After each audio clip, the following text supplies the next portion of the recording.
하나님의 말씀 우리 함께 보도록 하겠습니다.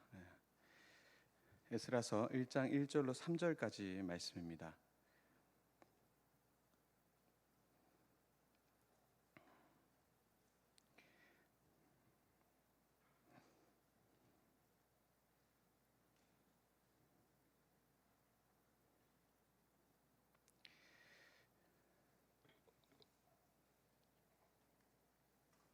네, 함께 읽도록 하겠습니다. 자막을 띄워줄 수 있나요? 같이 읽겠습니다. 시작. 바사왕 고레스 원년에 여호와께서 예레미야의 입을 통하여 하신 말씀을 이루게 하시려고 바사왕 고레스의 마음을 감동시키심에 그가 온 나라에 공포도 하고 조소도 내려 이르되, 바사왕 고레스는 말하노니 하늘의 하나님 여호와께서 세상 모든 나라를 내게 주셨고 나에게 명령하사 유다 예루살렘의 성전을 건축하라 하셨나니 이스라엘의 하나님은 참 신이시라. 너희 중에 그의 백성된 자는 다 유다 예루살렘으로 올라가서 이스라엘의 하나님 여호와의 성전을 건축하라. 그는 예루살렘에 계신 하나님이시라. 아멘. 오늘 사실 설교는 이미 목사님께서 하시는 일정이었는데 오늘 오전에 어머님께서 갑자기 소천하셔서 지금 장례 중에 있습니다. 지금 은평 장례식장에서 지금 장례를 진행 중에 있고요. 내일 입관 예배, 또 모레 또 발인이 있습니다. 조금 이따 광고할 때 제가 자세한 사항을 말씀드리도록 하겠습니다. 오늘 말씀 전하기 전에 찬양을 하나 좀 배우려고 해요. 좀 어려울 수도 있습니다. 근데 말씀을 준비하다가 이 찬양을 이렇게 많이 부르게 됐는데요. 그때마다 위로가 되고 힘이 돼서 같이 나누면 좋겠다 싶어서 들고 왔습니다. 한 3번 정도 부르면은 충분히 여러분들 머릿속에 잘 들어가서 은혜가 될 줄로 믿고 한번 불러보도록 하겠습니다.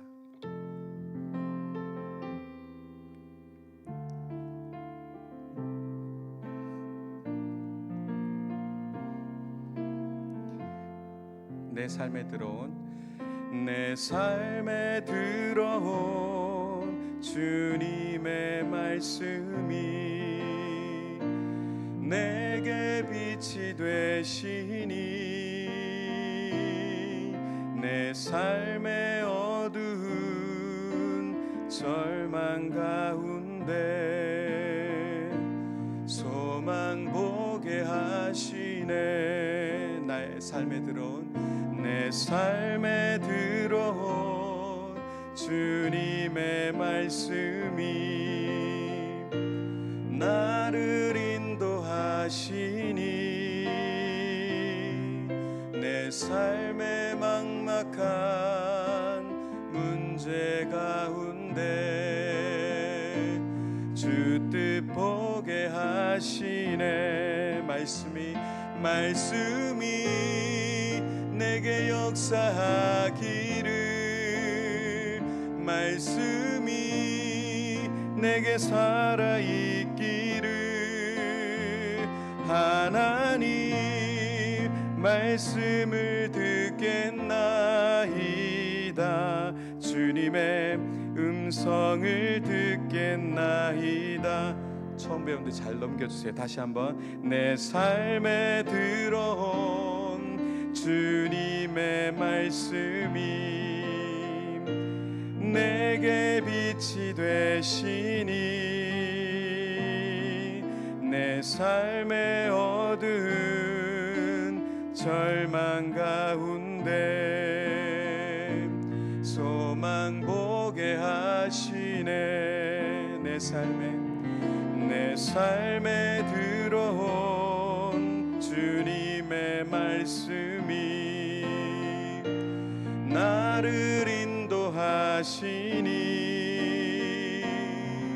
내 삶의 막막한 문제 가운데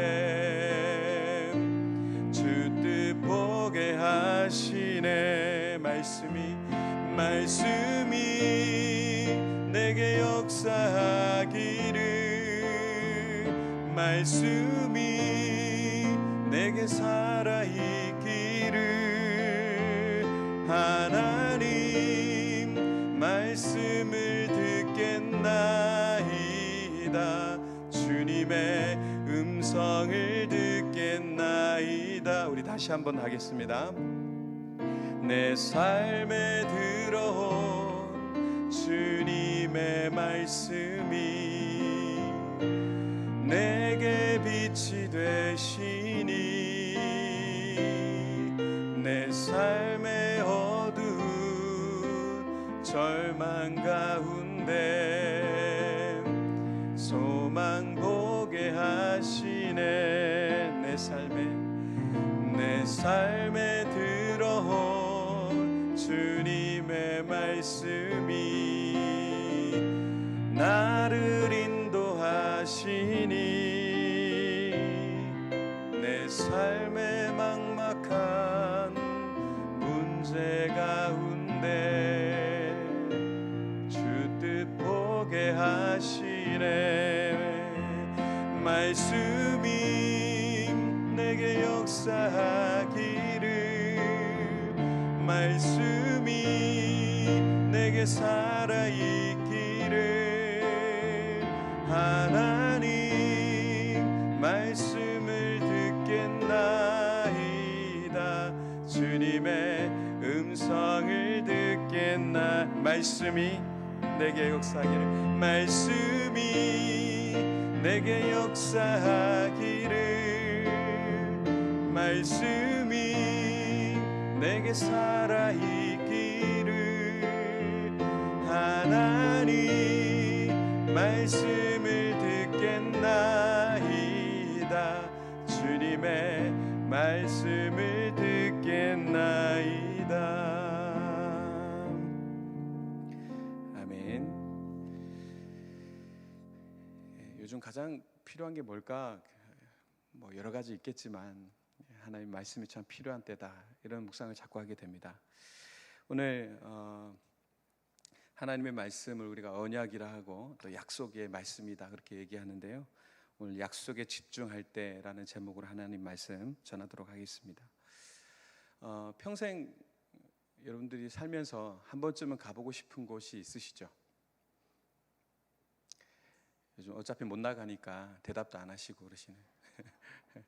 가고 싶은 데가 분명히 있을 겁니다. 저도 무척 많은데요, 그 중에 하나를 꼽으라면 영국에 있는 대형 박물관을 한번은 꼭 가보고 싶어요. 거기 가면 이집트의 문자의 신비를 알 수 있는 로제타 스톤 같은 것들을 볼 수 있고, 또 파르테논 신전의 많은 부분들을 가져와서 전시해놨기 때문에 또 그리스의 문명들도 충분히 볼 수 있고요. 또 이집트의 미라 같은 것들도 많이 이렇게 가져다 놨기 때문에 그 영국이라는 곳에 한 곳에 가서 그 대형 박물관에 들어가면 전 세계의 정말 유명한 유물들을 한꺼번에 볼 수 있는 그런 즐거움이 있습니다. 그냥 매체로 또 영상으로 거의 그것들을 그냥 바라봤는데요, 실제로 한번 가보고 싶어요. 이스라엘도 직접 이렇게 가보니까 그 감동이 너무나 남다르더라고요. 뭐 늘 아는 곳이고 성경으로 공부했고 아는 척하며 성경 공부도 많이 했기 때문에 잘 안다 생각했지만 직접 가보니까 그 감동이 남다르고 또 가고 싶고 또 그렇습니다. 근데 여기 가면 아까 그 말씀드린 대로 이 뭐 미라를 본다거나 또 로제타 스톤을 본다거나 파르테논 신전을 본다든가 대부분은 그런 것들을 많이 보러 가요. 근데 제가 꼭 보고 싶은 게 있어요. 그게 뭐냐면 지난 금요일 날 제가 한번 설교할 때 이 사진을 보여드렸는데 고레스 칙령이 담겨 있는 고레스 실린더라는 겁니다. 사진 한번 보여주세요. 한번 보신 적 있으시죠? 저기 있는 문자가 어떤 문자 같으세요? 딱 보시면 아시겠죠? 역시 공부를 많이 하셨기 때문에 쐐기 문자 딱 나왔는데 아는 척하고 그래 이렇게 하시면 이제 다 아는 것으로 제가 믿겠습니다. 이 고레스 칙령이 담겨 있는 고레스 실린더라는 유물입니다. 이걸 꼭 한번 저는 보고 싶은데요. 당시 고레스 칙령이 이렇게 조서가 뭐라 그럴까요? 이 원통 같이 생긴 진흙에다가 쐐기 문자를 박아가지고 이제 기록해 놨는데 주전 한 6세기경 정도 되죠. 고레스 황제가 페르시아를 설립하고 이후에 그 정치적인 또 이념이나 이런 것들을 새겨서 놓은 그런 유물입니다.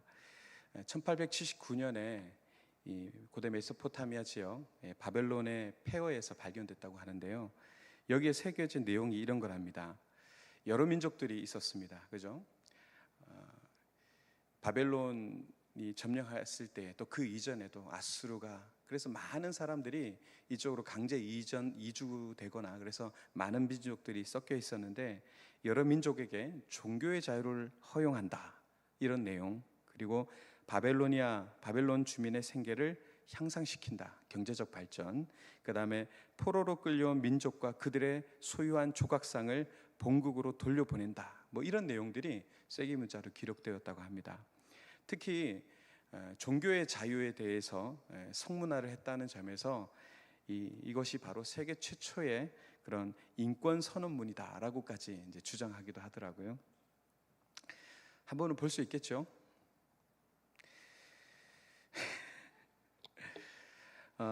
이 고린도 신런더가 오늘 성경, 오늘 본 에스라 1장 1절에서 3절까지의 내용을 이게 정말 실제로 있었구나라는 것을 증명해주는 정말 확실한 증거품이기 때문에 정말 중요한 유물입니다.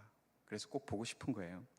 우리가 지금 다루고 있는 뭐 에스라, 느헤미야, 에스더, 포로기 이후에 쓰여진 그런 책들이지 않습니까?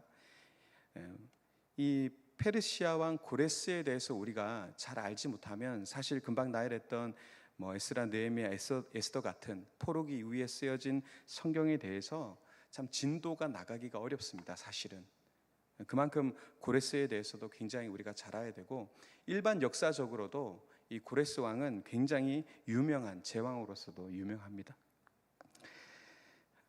그 외에도 우리가 페르시아 왕 하면 아는 왕들이 좀 있어요. 여러 번 좀 들어본 사람이 있습니다. 다리오 왕, 또 아닥사스다 왕 들어보셨죠? 이런 왕들. 또 뭐 유명한 아하수에로라는 왕도 있고요. 그죠? 이런 왕들이 우리에게 익숙하지만 그래도 단연코 이 고레스, 페르시아를 세운 최초의 왕, 이 고레스에 대해서는 우리가 좀 오늘 본문 안에서도 비중 있는 왕인지라 좀 살펴볼 필요가 있습니다.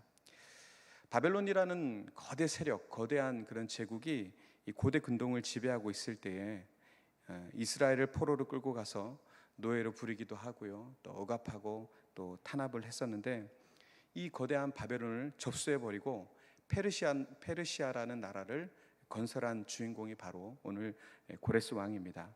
우리는 고레스라고 부르지만은 일반 세계사에서는 이 왕을 키루스 2세라고 부르는 것이 훨씬 더 또 익숙한 상태입니다. 그에 대한 그 역사적인 방대한 내용들이 굉장히 많습니다. 근데 이걸 뭐 속속들이 다 얘기할 수는 없고 우리가 필요하고 또 쉽게 알 수 있는 부분만 좀 정리를 한번 해보려고 하는데요. 일단 먼저 한번 우리가 생각해 보기 원하는데요.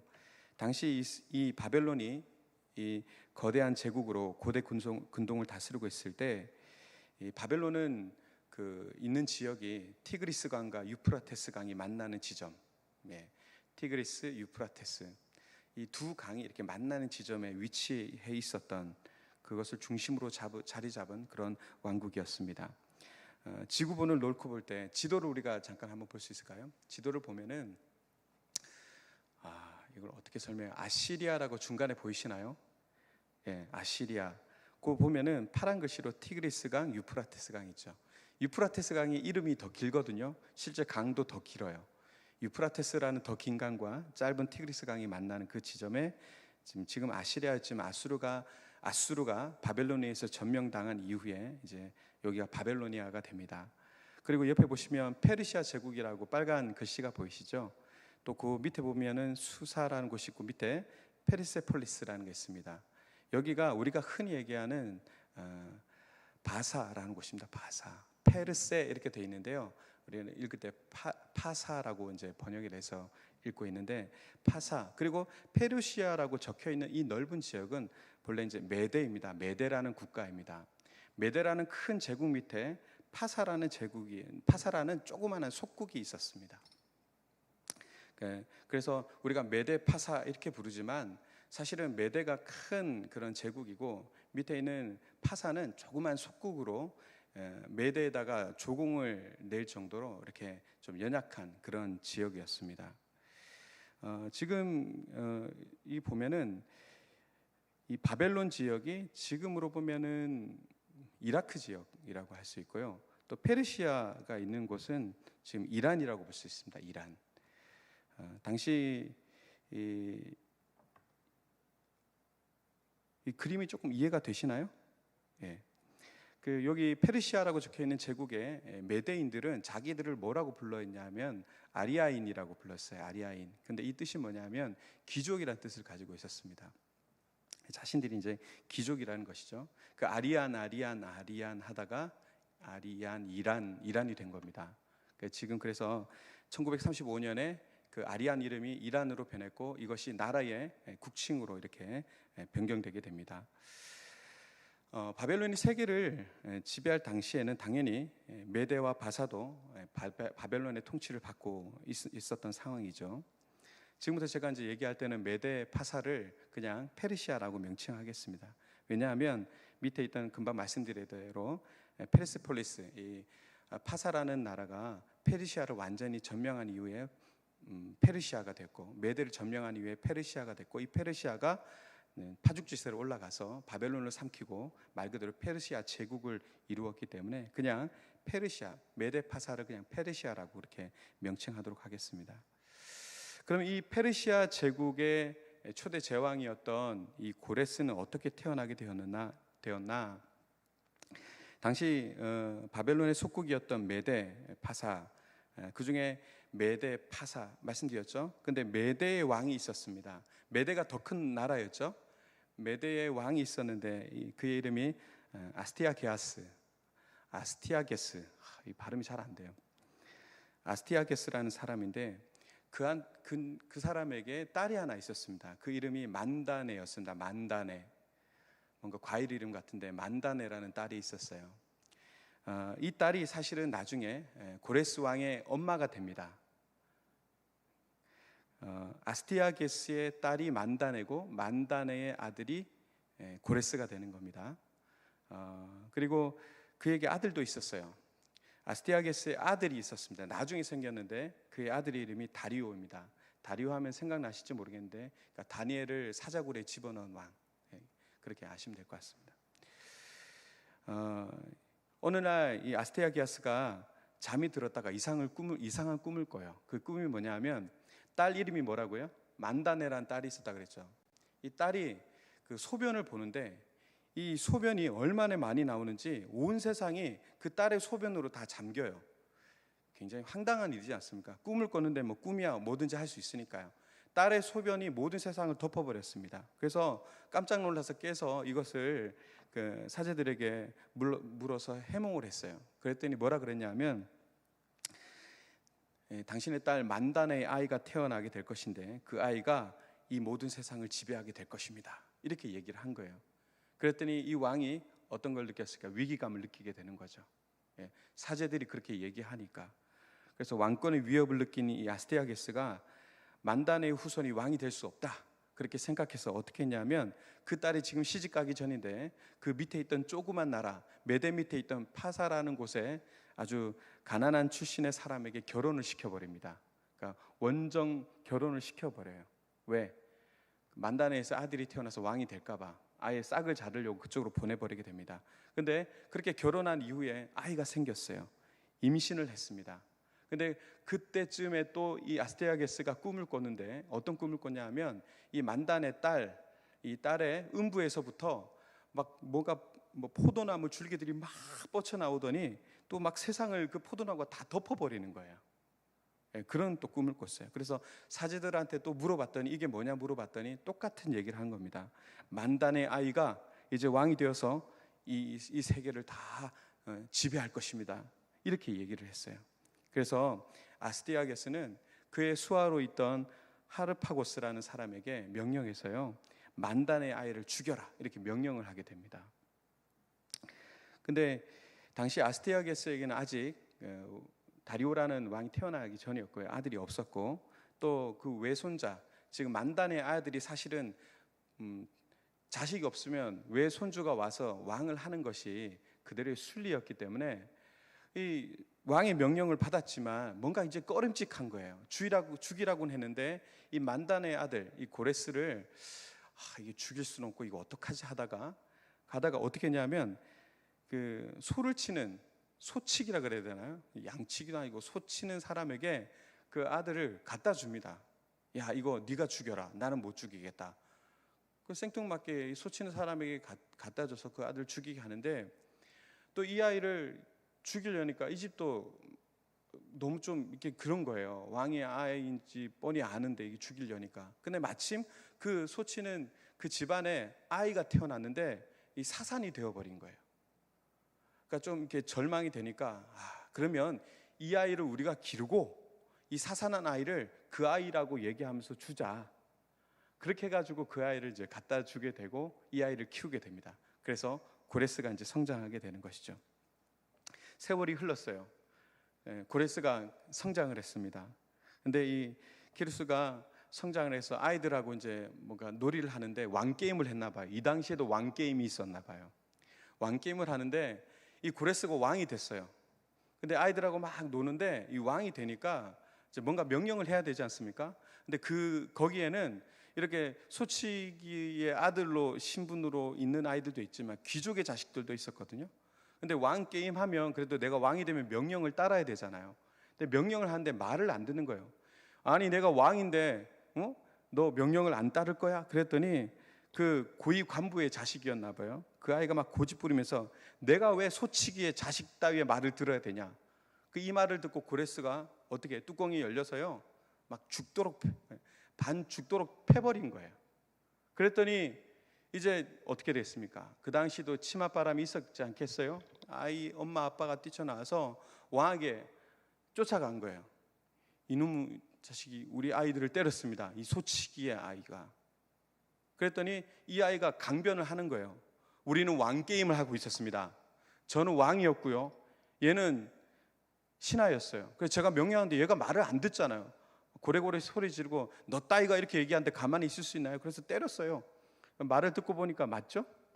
그런데 가만히 보니까 얘가 예사롭지 않은 거예요. 얼굴 딱 보니까 자기하고 너무 닮은 거예요. 너무 닮았어요. 이 뭐지? 이 느낌? 이 느낌적인 느낌 때문에 뒷조사를 해봤어요. 그래서 그때 심부름을 시켰던 하르파고스를 불렀고요. 너 어떻게 된 거냐? 그 농부에게 그 소치기 시켰습니다. 소치기 데려와라. 그래서 뒷조사를 다 해보니까 그 애가 맞아요. 그 애가 맞는 거예요. 어떻게 됐을까요?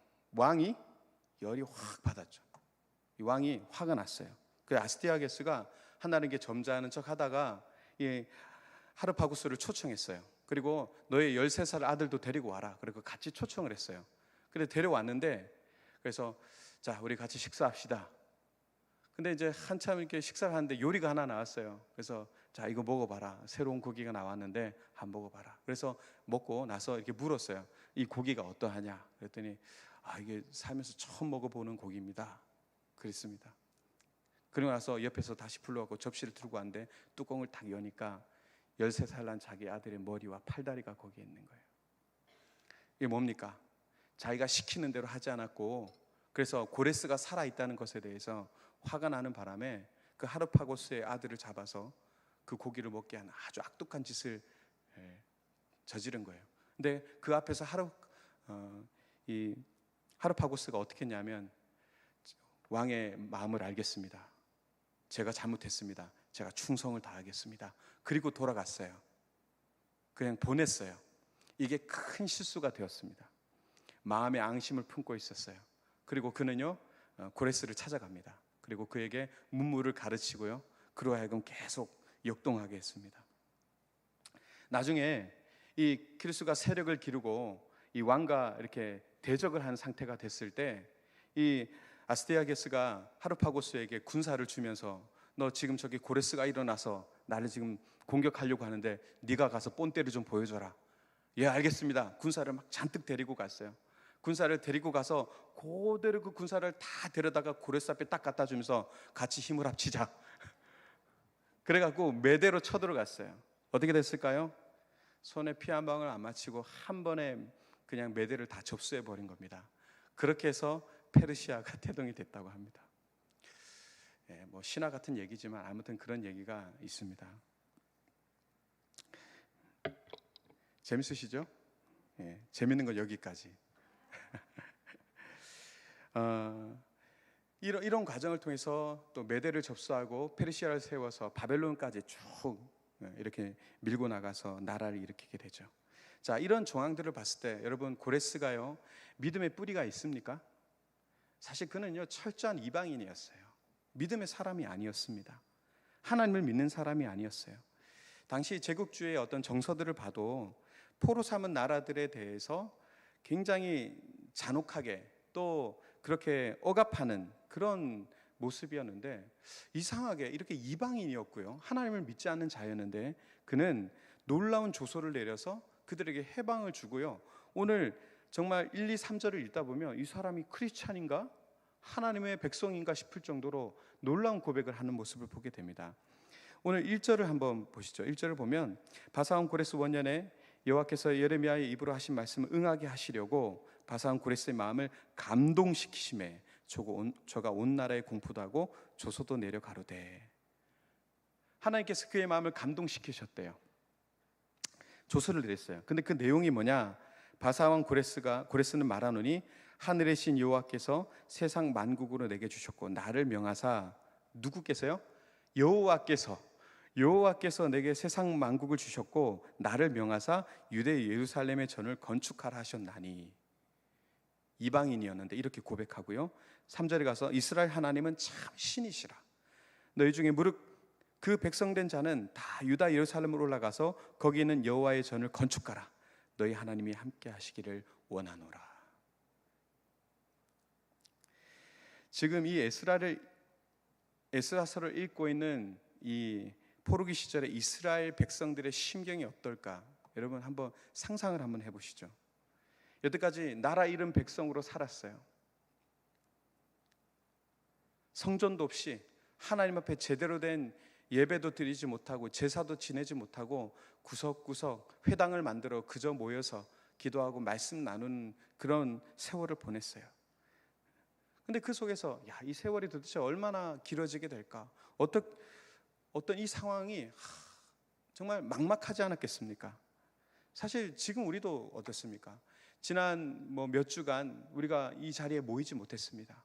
그리고 그 모임이 이제 시작되고 난 지 몇 주가 되는데도요, 약간 사실 좀 뭐랄까 서먹서먹한 게 있어요. 뭔가 서먹서먹한 게 있어요. 아직도 마스크가 우리의 얼굴을 가리고 있고요, 서로의 표정을 잘 읽지 못하는 그런 서먹서먹함이 있어요. 근데 이 이스라엘 백성들은 그 오랜 기간 동안에 하나님을 예배하지 못했고 함께 공동체를 이루지 못했습니다. 그 이스라엘 백성들이 오늘 이 말씀, 이 다른 제국의 통치를 받으면서 이 드는 생각, 이 조서를 받기 이전에 그들은 되게 막연했을 거예요. 하나님이 계시는지, 하나님은 우리와 함께 하시는지, 우리를 잊어버리셨는지, 하나님이 힘을 다 잃어버리셨는지, 하나님이 주무시는지 조시는지. 아브라함의 약속을 붙들고 여태까지 우리가 견뎌왔고 살아왔는데 왜 지금까지 그렇게 붙들었던 우리의 믿음이 도대체 무슨 가치가 있는 것인지, 우리가 할 수 있는 것이 아무것도 없는데 도대체 지금 우리가 가진 이 믿음의 가치라는 것이 과연 무엇인지 하늘을 향해서 묻지 않았겠습니까? 주님, 이게 도대체 무엇입니까? 우리에게 원하시는 게 무엇입니까? 우리가 할 수 있는 게 무엇입니까? 그렇게 하나님 앞에 질문하지 않았겠습니까? 그런데요, 난데없이 갑자기 저기서 페르시아가, 메대가 벌떡 일어나더니 페르시아가 몰려와서 바벨론을 점령해버리고 또 다른 지배에 뭔가 들어가는가 보다, 우리 이제 페르시아에 또 억압을 당하겠구나, 이런 찰나에 갑자기 고레스라는 왕이 와서 조서를 내려서, 자, 너희들 이제 다 예루살렘으로 돌아가서 너희의 하나님 앞에 성전을 회복해라, 이렇게 말씀하고 있는 거예요. 근데 다 도와줄게. 여러분, 이런 말씀을 드릴 때 어떨까요? 이거 황당하지 않겠습니까? 처음에는 황당하고요, 얼떨떨하다가 어느 순간 그들은요 가슴이 뜨거워졌을 거라고 저는 생각이 돼요. 왜? 조금 더 한번 자세히 보겠습니다. 1절을 보니까 예레미야 입을 통해서 하신 말씀을 이루려고 고레스를 감동시켜서 이렇게 되어 있습니다. 예레미야의 입을 통해서 하신 말씀이 나오고요, 예레미야의 입을 통해서 하신 말씀, 그리고 그 말씀, 약속의 말씀을 이루려고 고레스라는 왕을 하나님이 감동시켰다. 그래서 나온 게 뭐다? 조서다. 이렇게 이제 나와 있는 거죠. 자, 이 사실을 또 이 성경을 통해서 우리가 이스라엘 백성들이 가슴 속에 느끼는 바가 무엇이며 그 떨림이 무엇일까? 여러분, 예레미야가 지금 나왔죠. 자, 예레미야는 어떤 선지자입니까? 바벨론 시절의 선지자거든요. 예? 눈물의 선지자라는 닉네임이 있는 그런 선지자죠. 바벨론의 포로로 끌려간 이스라엘 민족에게 울면서 예언을 하는 거예요. 예레미야 25장 11절에 나와 있는데 우리 같이 한번 읽어보겠습니다. 시작. 이 온 땅이 황폐하여 놀램이 될 것이며 이 나라들은 70년 동안 바벨론 왕을 섬기리라. 그리고 나서 29장 10절에 가서 보면 이렇게 되어 있습니다. 또 같이 읽겠습니다. 시작. 나 여호와가 이같이 말하노라. 바벨론에서 70년이 차면 내가 너희를 권고하고 나의 선한 말을 너희에게 실행하여 너희를 이곳으로 돌아오게 하리라. 뭐가 있었어요? 하나님의 약속이 있었던 거예요. 70년 뒤에 너희를 돌아오게 할 것이다. 이 조서를 딱 받는 순간 그들의 황당함을 뒤로하고 갑자기 가슴이 뜨거워진 이유는 뭐냐면 바로 예레미야를 통해서 이전에 하셨던 그 약속, 70년 뒤에 너희를 돌아오게 할 것이다. 그 하나님의 약속을 그들이 기억했을 거라는 거예요. 안 될 것 같았는데 그들이 처한 상황은 어땠어요? 전혀 그런 일이 일어날 것 같지 않았어요. 약속이 완성되지 않을 것 같았어요. 바벨론 시대가 끝나면 뭔지 몰라도요, 이런 게 있어야 되지 않겠어요? 바벨론 끝나면 자연스럽게 뭐가 막 확 자기들이 돌아가게 되거나 또 전염병이나 이런 것들이 확 돌아서 그냥 바벨론이 폭삭 망해버리고 이스라엘 백성들은 고센 땅에서 구별되어 안전하게 보호받은 것처럼 막 놀라운 기적이 일어나거나 막 바벨론이 자체적으로 소멸돼 버리거나 출애굽의 그 재앙처럼 뭔가 막 이런 놀라운 사건이 좀 일어나면 요게 좀 그럴싸하구나, 우리가 70년 땡 되면 정말 우리가 구원받겠구나, 좀 희망이라는 것이 생겨지겠는데 눈으로 보기에는 전혀 그런 게 아니에요. 오히려 바벨론 시대가 끝나고 자유가 아니라 갑자기 연달아 페르시아가 이렇게 밀려 들어와서 또 뭔가 더 센 나라가 들어와서 여전히 나라 잃은 속국의 민족으로서 그 삶이 연장되어 버린 현실로 갑자기 확 다가오는 거죠. 그리고 그 현실이 냉정하게 그들 앞에 떨어진 현실이었던 거죠. 예언서 중에 이사야서가 있죠. 이 이사야서는요, 고레스 이전보다 거의 200년 앞섭니다. 그렇기 때문에 사실 이 이사야서에서 고레스라는 인물에 대해서는요, 그의 어떤 흔적과 냄새도 전혀 관계할 수 없는 200년이라는 간격이 있는 거예요. 그런데 그 옛날 옛적의 기록인데도 불구하고 바로 그 이사야서에 고레스라는 이름이 등장합니다. 이사야서 44장 28절인데요. 같이 읽겠습니다. 시작. 고레스에 대하여는 이르기를 내 목자라. 그가 나의 모든 기쁨을 성취하리라 하며 예루살렘에 대하여는 이르기를 중건되리라 하며 성전에 대하여는 내 기초가 놓여지리라 하는지라. 시작할 때 뭐라 합니까? 고레스에 대하여는 이르기를 하면서 성전이 회복하는 이야기를 쭉 합니다. 이것도 하나님의 말씀, 하나님의 약속이죠. 정말 얼마나 놀랍습니까? 하나님이 고레스를 사용해서 세계를 제패하며 또 성전을 회복하는 일을 하시겠다라고 얘기하시는 거죠. 이사야서는 말씀드린 대로 고레스가 있기 200년 전의 일인데 고레스를 언급하고 있습니다. 예언하고 있습니다. 말씀드린 대로 여러분, 고레스는요, 이방인입니다. 하나님을 믿지 않는 사람입니다. 그런데 하나님은요, 그런 사람에게 뭘 주셨습니까? 사명을 주셨어요. 놀랍지 않습니까? 사명을 주시고 우리가 알지 못했던 그 옛날 옛적부터, 그 이전부터 하나님께서 운영하셔서 그 모든 것을 운행하심으로 말도 안 되는 고레스라는 인물을 통해서 당신의 약속을 이루시는 전능하신 하나님 아버지라는 사실을 우리에게 보여주고 있다는 것입니다. 오늘 고레스의 고백을 우리 3절에서 다시 한번 확인하겠는데요. 우리 다시 한번 읽겠습니다. 3절 시작. 이스라엘의 하나님은 참 신이시라. 너희 중에 무릇 그 백성된 자는 다 유다 예루살렘으로 올라가서 거기 있는 여호와의 전을 건축하라. 너희 하나님이 함께 하시기를 원하노라. 아무리 읽어도 놀랍지 않습니까? 어떻게 하나님도 안 믿는 이방의 왕이 이런 고백을 할 수 있겠습니까? 하나님은 당신의 자녀만 다루시고 또 당신의 자녀만 이렇게 간섭하시는 것이 아니라는 것을 이 말씀을 통해서 우리에게 분명히 보여주고 있습니다. 내가 지금 인간으로서는 도저히 상상조차 불가능한 우주 저 멀리에 그 수백 광년 떨어져 있는 그 어느 별 하나라도 하나님의 그 다스림 속에, 그 운명 속에 돌아가고 있다, 움직여지고 있다라는 것을 우리에게 보여주시는 것입니다. 우리는 사실 모릅니다. 이게 어떻게 무엇이 돌아가는지 사실 잘 몰라요. 어떤 경로로 우리가 인도하심을 받고 있는지, 우리가 하나님께 묻고 듣고 순종한다고 우리가 늘 얘기하지만 참 우리는 잘 알지 못합니다. 만약 우리가 어떤 상황을 내 눈으로 봤을 때 그 상황 때문에 뭔가 될 것 같다라는 생각보다는 안 될 것 같은 그런 느낌이 훨씬 많이 들지 않습니까? 제가 부정적이라서 그런가요? 여러분, 뭐 이런 이상한 질문인데, 여러분 이 나라가 잘 될 것 같습니까? 안 될 것 같습니까? 여러분 이 땅의 교회가 잘 될 것 같습니까? 못 될 것 같습니까? 사실 제가 여러분 대답을 드리려고 질문한 게 아니에요. 왜 물었느냐? 사실 이건 우리의 영역이 아니라는 걸 말씀드리고 싶은 거예요. 이건 몰라요. 이건 하나님의 영역이에요. 하나님께서 하셔야 되는 거거든요.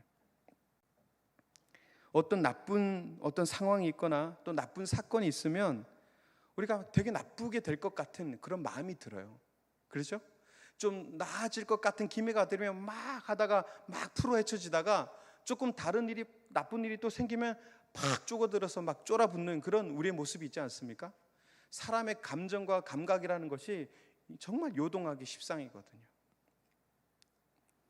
근데 그게 일반적일 수밖에 없는 거죠. 근데 하나님은요, 그 당신의 약속, 그것을 이루기 위해서 세상의 모든 것을 다 사용하시고 그것이 악이라도 간섭하시는 분이라는 것을 믿는 것, 우리가 생각조차 못하는 그 부분까지도 하나님께서 간섭하셔서 하나님의 역사를 진행시켜 나간다는 것, 이것을 믿는 것이 바로 신자, 또 믿는 사람의 모습이며 인생이지 않겠습니까? 보여지는 상황이 아니라 하나님의 손에 달려 있다라는 것, 모든 것이 하나님의 손에 달려 있다라는 것을 믿는 삶, 그것이 진짜 성도이고 신자인 것입니다. 여러분 한번 생각해 보십시오. 여러분들 가슴 안에 하나님의 약속이 막 꿈틀거립니까? 아니면 상황이 요동치고 있습니까? 하나님의 약속이 내 안에 강력하게 나를 붙들어서 어떤 요동함도 없는 그런 삶을 사십니까? 아니면 상황이 닥쳐올 때마다 막 요동치는 인생을 사십니까? 사람들이 어떤 판단을 할 때는요, 대체로 뭘 봅니까? 다 상황이라고 하는 근거를 보고 우리가 판단을 하게 돼 있어요. 그런데 인생이라는 게 그렇죠. 아무리 쳐다봐도 답이 안 나올 때가 너무 많아요. 인생에 답이 없어요. 왜? 다시 말씀드리지만 내가 할 수 있는 영역이 아니기 때문에 그렇습니다. 내가 계산할 수 있는 영역 안에 있다면요, 당연히 우리가 주어진 상황으로 다 판단할 수 있고 계산기 두들길 수 있는 거죠. 그러나 인생이라는 것이 답을 낼 수 없는 경우가 얼마나 많이 있습니까? 나라를 잃고 성전을 잃은 그 이스라엘의 불안이나 또 오늘 어렵고 복잡한 난국을 살아가는 저와 여러분들의 불안이나 뭐 다를 게 뭐 있겠습니까? 그렇기 때문에 믿음의 백성에게는 모든 보여지는 상황만으로 판단하는 그런 근거를 삼아서는 안 되는 것입니다. 우리의 판단에는요, 상황보다 더 강력한 근거가 있어요. 그게 뭐냐면 하나님의 말씀, 하나님의 약속이라는 것입니다. 여러분, 이것을 우리가 늘 기억해야 됩니다. 내 판단의 근거가 상황이 아니라 하나님의 약속인 그 사람을요, 하나님은 반드시 사용하십니다. 고레스를 하나님이 이런 식으로 쓰실 줄 누가 알았겠습니까? 아무도 몰랐습니다. 그러나 하나님은요, 갑자기 우연히 그렇게 하신 게 아닙니다. 예레미야의 입을 통해서 하신 그 당신의 약속, 이미 그 약속을 이루시려고 고레스를 그렇게 굴리시고 고레스의 마음을 그렇게 움직이신 거예요. 이전부터, 고레스가 있기 200년 전부터 하나님은 계획하셨고 그 약속, 그 언약을 이루어 가신 거예요. 우리는 꿈도 꾸지 못하는 방식으로. 답이 안 나올 때는 어떻게 해야 되냐? 답이 안 나올 때는 머리를 쓰면 안 됩니다. 내가 할 수 없는 운명의 영역이라는 게 있어요. 그럴 때 머리 쓰다가 계속 머리를 쓰면요, 계속 두통약을 먹게 돼 있습니다. 계속 머리에 열만 나고요, 힘들어져요.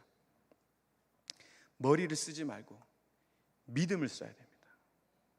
머리를 쓰는 게 아니라 믿음을 써야 돼요. 무슨 믿음? 하나님의 약속을 믿는 믿음. 그때 뭐가 나옵니까? 그때 답이 나오는 거죠. 우리가 머리를 쓰지 말고 믿음을 쓸 때 그때 답이 툭 하고 튀어나오는 것입니다.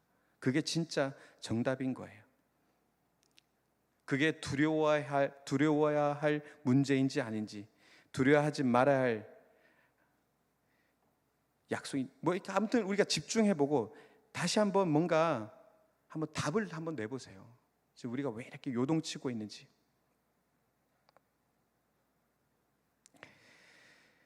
모든 것에 우리가 약속을 한번 집중해서 그 약속에 집중할 때에 우리는 답을 만날 수가 있습니다. 말씀이 길이고 말씀이 등이다라는 우리 말씀을 잘 알고 있습니다. 거기가 가야 될 곳인지 해야 될 것인지 거기에 대한 정답이 그때서야 눈에 보이게 될 것입니다. 복음성가 중에 이런 찬양이 있잖아요. 내일 일은 난 몰라요. 하루하루 살아요. 여러분, 이 찬양 가사 어떻습니까? 오래된 복음성 같은데 이 말이 마치 해도 안 되니까 에이 모르겠다, 될 대로 한번 되라, 뭐 이런 식의 찬양이 아니잖아요. 이 내용 속에 뭐가 있습니까? 내일 이 모든 것이 하나님의 손에 달려 있으니 이 또한 이 과정이 내 머리로 납득이 안 되고 이해가 안 되지만 이 모든 것이 하나님의 손 안에 있는 여정이라는 것을 믿고 오늘을 살아가겠다라는 결단의 찬양인 것이죠. 그렇지 않습니까? 복잡할 거 없습니다.